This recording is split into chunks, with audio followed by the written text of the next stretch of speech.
What's up guys, I'm Phoenix Master 1 and welcome back for some more Fire Emblem Heroes, and today I'm going to be giving you guys my first impression and the stat speculations of these new Laguz units that we're going to be getting tomorrow.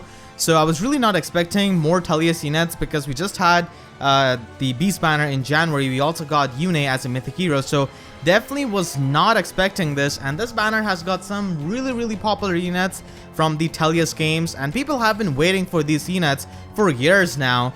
So the first unit is going to be Ranulf, of course, extremely popular unit that plays pretty well in Choose Your Legends. So he's a green cavalry beast, and the only other beast unit in that class is Caden. Caden has got more of a supportive role. He's fantastic as the support bot in something like Ether Raids with a super tank or just in general. Ranulf also can provide support, but not to the degree of Caden, and his voice actor is actually different this time. It's much deeper. Honestly, I would have expected this kind of deep voice acting for someone like Caineghis, not for Ranulf, because he did have the voice actor in Radiant Dawn. We did see that in action in the cutscenes. He's got a 14-might legendary weapon which gives him +3 defense, and if he's within 2 spaces of an ally, he gets +3 attack, +3 defense, and he also gives that buff to allies within 2 spaces during the combat. So this is an in-combat buff, and basically has got drive attack 2 and drive defense 2 built into his weapon, which he can also enjoy himself. And he has got the standard effect of the transformation for a cavalry beast unit, which is getting +2 attack. And in the player phase, he's able to inflict -4 attack and defense debuff on the foe during combat, and the foe cannot make a follow-up attack. So it's pretty much like a mini sturdy impact. And he has got rally attack defense plus. We didn't really have this assist skill before, I believe. We didn't have this combination. So this is a 400 SP assist skill, and that's why he's not going to be getting demoted. A lot of people have been thinking he might get demoted, but honestly, I don't really think they're going to be demoting any kind of unit that has got a 400 SP assist skill, just like that. So I don't really think he's going to get demoted. He's got chill attack as a slot B skill. Not really the most optimal thing, I mean, but does work out in trying to make him bulky, because he's able to effectively get like +10 defense with his weapon, +3 from the bonus, of course, +3 from the in-combat buff, and -4 attack debuff on the enemy effectively means that. So chill attack, I guess, does go well with that in making him bulky. His slot C skill is Ward Beast, which is useful if you use beast units in Ether Raids or Arena, or you just have a Beast Emblem team. With stuff like Super Tank, Valuria, Ward Beast can definitely be pretty useful. Being a Green Cavalier is pretty decent. I mean, we don't really have too many Green Cavaliers in the game, so it's not really as oversaturated as Blue Cavaliers. So he's going to be taking out this Lance Flyer. This is the stat line I'm expecting on him. We do know his HP at 40, and I'm expecting 33 base attack because he's attacking this 4-star Lance Flyer in this trailer, and they are usually known to have 19 base defense at 4-star. So to do 41 damage, he needs to have at least 50 attack during this combat. Now keep in mind, he's not transformed before this combat began, so he's still untransformed, so he's not going to be getting the -4 defense debuff during the combat or the +2 attack. So he needs to have 50 attack during the combat to do this much damage to this Lance Flyer. Also, I am considering the +3 attack that he's going to be getting if he's within 2 spaces of an ally. Now, these trailers can definitely be weird at times, but I'm still considering that because otherwise, he just ends up at 30 base attack, which is just really low. So I do want him to have like 33 base attack, so I just considered like the +3 bonus from the primary effect of his weapon. I'm expecting him to be fast at base 37. He could also be something like 35 or 36, but I just want 37. And 31 defense seems pretty nice on him. He does get +3 defense from his weapon, and effectively, as I said, he could get like +10 defense and reach 41 defense in a combat, not even counting the chill attack debuff. So he can definitely be quite stocky on the physical side. Not really expecting a lot of resistance on him, and he's going to be having like 157 or 156 BST like the previous cavalry beast units. Green cavalry units aren't really all that common, but unfortunately he's not really going to be getting demoted in my opinion because of his dual rally plus skill. But outside of that, his base kit isn't really all that useful. It's certainly not as good when it comes to support as Caden. Caden is just a really powerful support unit. Ranulf, in my opinion, is going to be more oriented towards like offenses and just does the support with his weapon as well, and also enjoys that, of course. So not really as good as Caden when it comes to support, but we'll have to see the actual stats. And the next unit is Lethe. So she is a red cavalry beast. We don't really have any unit in that class. so she's definitely unique in that aspect. But we do have a lot of red sword cavaliers who do hit the physical side of the defense, just like Lethe, so she's definitely going to be having competition in that regard. So she has got Brazen Cat Fang with no Brazen skill inbuilt, so yeah, that's really misleading. I'm just kidding. Okay, so this is a 14 might weapon which gives her +3 speed, and it does have attack speed solo built into it, which is definitely pretty insane for a cavalry unit. That is definitely a really amazing skill for a high mobility horse unit, and she has got the standard transformation effect of any cavalry beast unit. And having that much speed and being able to deny the follow-up attack of the enemy is definitely going to be pretty fantastic. So with attack speed solo and her Slade skill, she's able to get +12 speed, +6 attack, and +6 defense when she's not near any kind of ally, which is definitely pretty insane. I think she's going to be a really powerful unit. And she has got Hone Beast as a Slotzy skill. Leon did have this, but I guess this is also another option. So she's going to be transforming here. Once again, she was not transformed before the combat, so she's not going to be getting the +2 attack or the debuff on the enemy. So I just want to mention that. And here she's going to be proccing this Moonbow, and she does 52 damage. So she's going to be getting a pathetic 4 extra damage from Moonbow by attacking this green mage. She does have the weapons triangle advantage, and to do like 4 damage with Moonbow, the enemy at max like will have 16 defense. I'm considering like at max for this poor green mage generic unit, so I'm thinking that he has got 16 defense. So to do 48 damage to a 16 defense generic unit, she must have 54 attack during the combat. And if you subtract the weapon smite and the fact that she might be getting extra attack from her attack speed solo built into her weapon, then she ends up at 34 base attack. So that's the stat line I'm expecting on her. We do know her HP, and that's the attack stat I'm expecting. It could be +1 or -1, depends, but I think it's going to be somewhere around this. And I'm expecting her to be fast. Of course, that's the main characteristic of Lethe, so she's going to be fast. Honestly, was not expecting Lethe to have this much attack. I was thinking like she might have 31 attack. So she does end up having like 34 base attack, at least from my calculation. Her stat line is quite similar to Ranulf, but she's a completely different beast because she is much offensive than Ranulf because of the attack speed solo built into her weapon and the fact that she gets +3 speed from her weapon. So she ends up at 40 speed with my stat line, which I've got. And I think she's not going to be having very good bulk, so she could be a really good Gale Force unit with this kind of stat line. She's got really high mobility, which is definitely going to be useful, and being able to deny follow-up attacks does let you proc Gale Force safely, so you're not going to be getting taken out by a unit who has got something like Hooker Post or Vengeful Fighter. So in that regard, it can definitely be useful. Tibarn does have 38 base attack, which is much better for heavy blade usage, but Lethe does have attack speed solo built into her weapon, so she can definitely get powerful enough to use heavy blade Gale Force, at least with this stat line, which I'm speculating. But the problem is that, you know, she does have the 3 movement just like Tibarn when he's transformed, but he has got the flyer movement. Lethe has got the cavalry movement, so that's the troublesome part. And she doesn't really work in like normal horse emblem teams with normal horse units because she's not going to be transforming and getting the effect of her weapon. I mean, even without that, she's going to be really powerful, but still, because of course we don't really have any kind of dragon horse unit, and you will have to use her with some other horse beast units. I mean, we do have Pan, but still, attack speed solo built into her weapon is definitely going to be making her a force to be reckoned with. And if the stat speculation is right, then she's going to be having pretty decent workable attack. And next unit that we have got is Mordecai. So he's such a wholesome character. I really like him.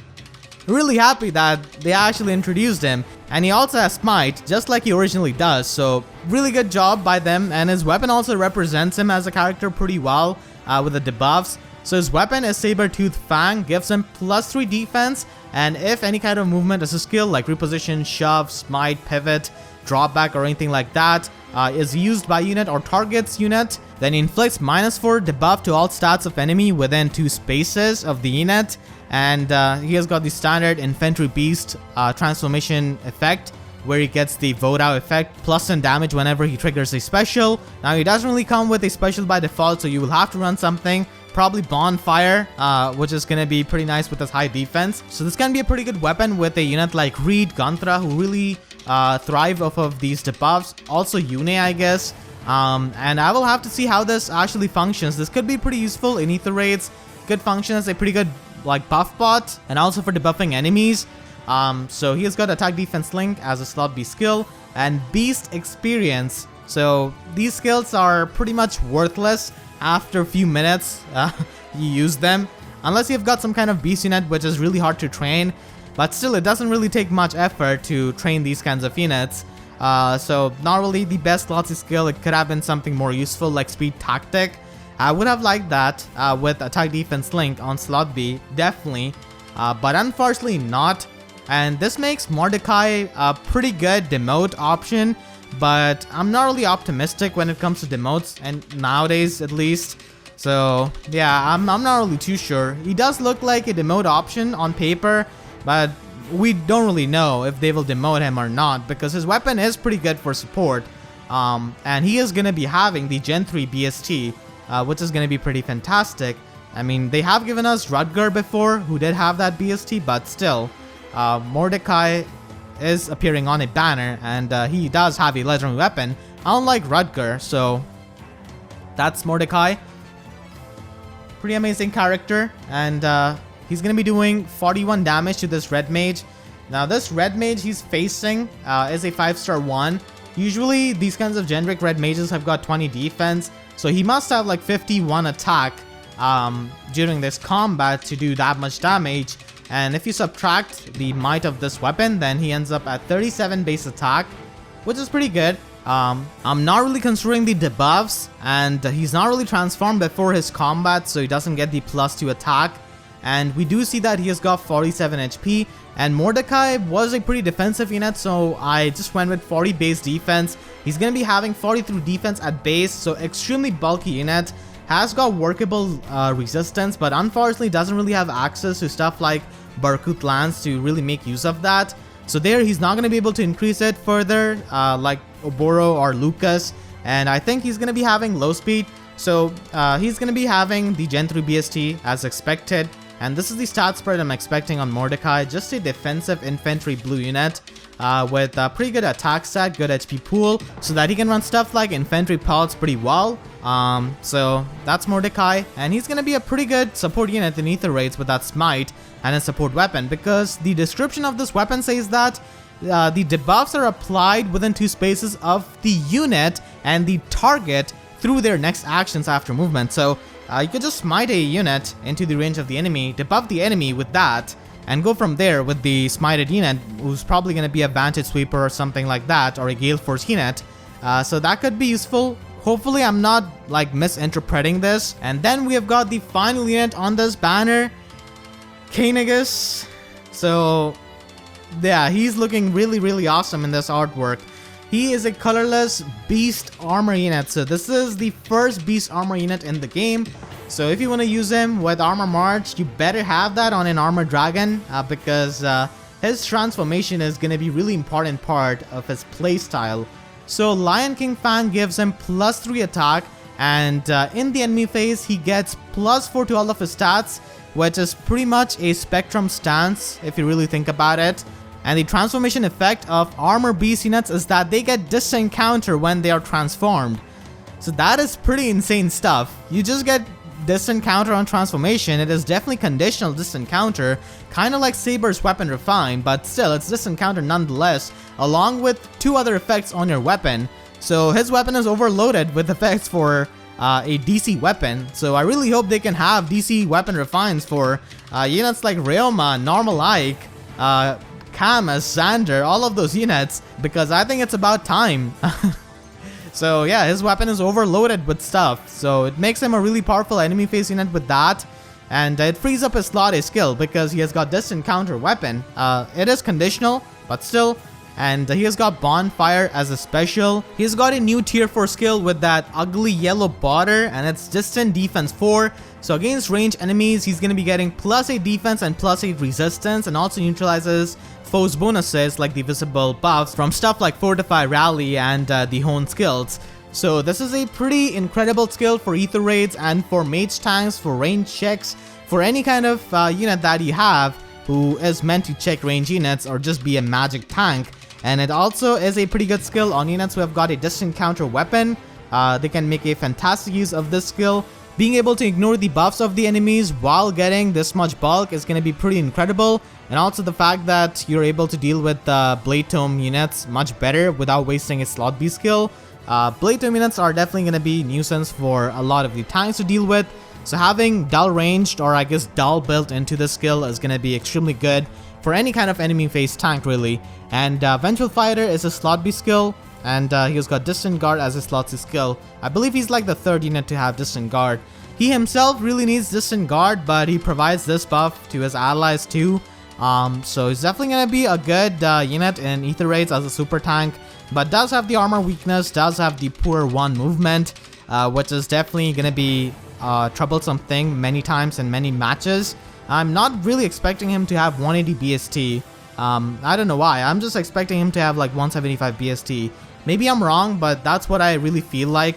I think he's just going to be having 175 BST. So overall, a really powerful enemy phase unit. That weapon has got so many effects for a distant counter weapon. So he's going to be getting attacked by this Bow Cavalier. Now, just keep in mind that he's transformed before the combat. So this means that he's going to be getting all of the buffs from his weapon, all of the effects. So he takes 0 damage and he does this bonfire damage. It does 59 damage to this Bow Cavalier. So he was able to get 24 extra damage from bonfire, and to do that he needs to have 48 defense. Obviously he doesn't have that much at base, so he's definitely getting the defense buff from Distant Defense 4 and also his Spectrum Stance skill built into his weapon. So after you subtract that, he ends up at 36 defense and he already has 47 HP. So I kind of think that he's going to be min-maxed a lot. He's going to be having like high resistance and low speed because these generic Bow Cavaliers usually have 22 base speed. And also the fact that he's doing 35 damage to him, he must have like 59 attack during the combat to do that much damage, because these generic Bow Cavaliers have got 24 defense. So after you subtract that and all of these stuff from his weapon, he ends up at 36 base attack. You know, he could have 40 base attack. I don't know. Maybe I'm wrong about this. But from my speculation, I think he's going to be having 36 base attack. And that really makes me think that he's not going to be 180 BST in it. He's going to be 175. As I said, take that with a grain of salt. It's just what I think. So that is the stat line I'm expecting on Caineghis. Definitely going to be a powerful enemy phase unit. And he could be useful in something like AR defense as well on a stall team. I haven't seen any kind of stall team with like a level 4 healing tower in quite a few weeks. So I'm not really too sure if people are still running them. But their Caineghis can definitely be useful because he's colorless. He's got Distant Guard. He has got Distant Defense 4 already. So he can definitely be really tanky. So in that regard, he could be good on that kind of AR defense team. And also works as a super tank in light seasons with double air and also with support like Male Corrin or Caden. You know, stuff like that can make him extremely bulky, and I do expect him to be min-maxed around his defenses. So that's the banner, which we're going to be getting tomorrow. It will also be having a new chapter, and we're going to be getting Har as a Grandeur Battle unit on 11th of April. So Har is also a really popular unit. I believe like the most popular Tellius unit. Not Tellius unit, but after Micaiah, the most popular Tellius unit in this year's User Legends, I'm pretty sure, as far as I can remember. So he's going to be given out as a free unit. His art has not been revealed as of yet, or any of the skills which he has got. So I'm really excited about that, because I've definitely wanted Har in this game. And also Jill. I don't know when they're going to be releasing Jill. But yeah, Har is going to be a Grandeur Battle unit. Hope he has got good skills and at least some kind of legendary weapon, because Har is pretty much a flying Jesus, let's be honest. Hope they do him justice, otherwise I'm going to be sad. So that is going to be it for this video. Hopefully you guys enjoyed. If you did, then please be sure to leave a like and let me know in the comments or just in the poll in the video if you're going to be summoning on this banner or not. Or are you waiting for the stats? And if you haven't already, then make sure to subscribe for more Fire Emblem Heroes content, and be sure to hit the notification bell so that you can get updates to my videos whenever I upload, because YouTube sub boxes are about as fast as Intelligent Systems trying to release Jill into Fire Emblem Heroes. So with that being said, I'll see you guys next time. Thank you so much for watching and have a great day.